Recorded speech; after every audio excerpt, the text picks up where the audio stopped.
The shockwaves from Washington's decision to halt all military aid to Ukraine are rattling not just Kyiv, but the entire European Union. As European leaders scramble for a response, Poland has emerged as the first to sound the alarm. Polish Prime Minister Donald Tusk, speaking at a press conference in Warsaw on Tuesday, warned of turbulent times ahead, confirming that the US had stopped arms deliveries, including ammunition and vehicles.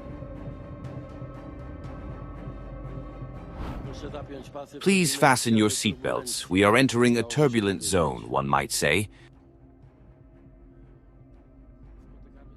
As you know, a decision was announced today to suspend American aid for Ukraine and to possibly start lifting sanctions on Russia by the American side.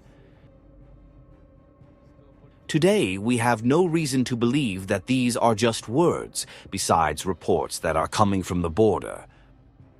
From our hub in Jasionka, also confirm the announcements of the American side, and this, of course, puts Europe, Ukraine, and of course Poland in a more difficult situation. But we have to face this situation, so there is no point in being offended by reality. The White House's abrupt decision to block billions in aid is widely seen as a calculated move by President Donald Trump to pressure Kyiv into peace talks with Vladimir Putin. The aid freeze includes shipments agreed upon during Joe Biden's presidency, marking a dramatic shift in US policy. The halt follows a heated confrontation in the Oval Office last week, where Trump accused Ukrainian President Volodymyr Zelenskyy of ingratitude and warned he was gambling with a third world war. In a blunt ultimatum, Zelenskyy was told to return when he is ready for peace. With Washington shutting its weapons pipeline, Europe is now weighing its own defense commitments.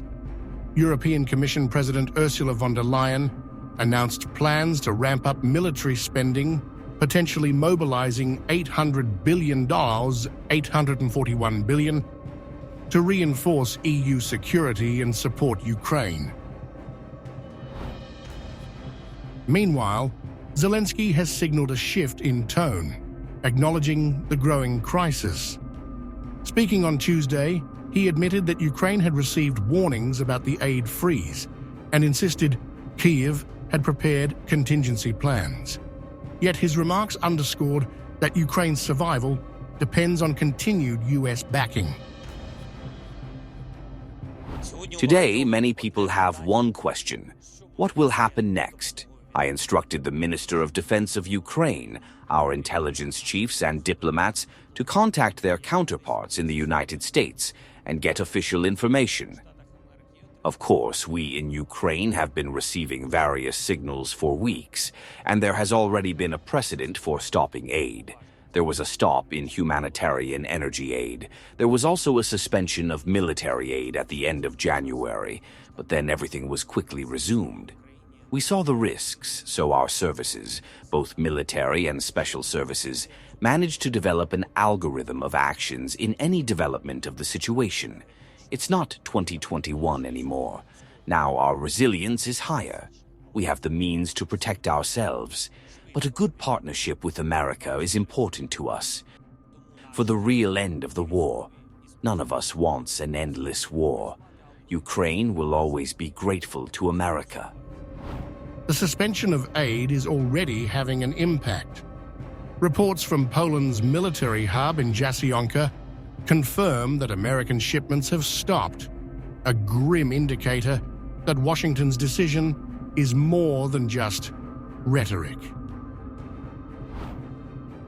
As Ukraine struggles to hold the front lines and European leaders grapple with their next move, the question looms: does this mark the beginning of a forced settlement with Russia, or is it the unraveling of Western support altogether?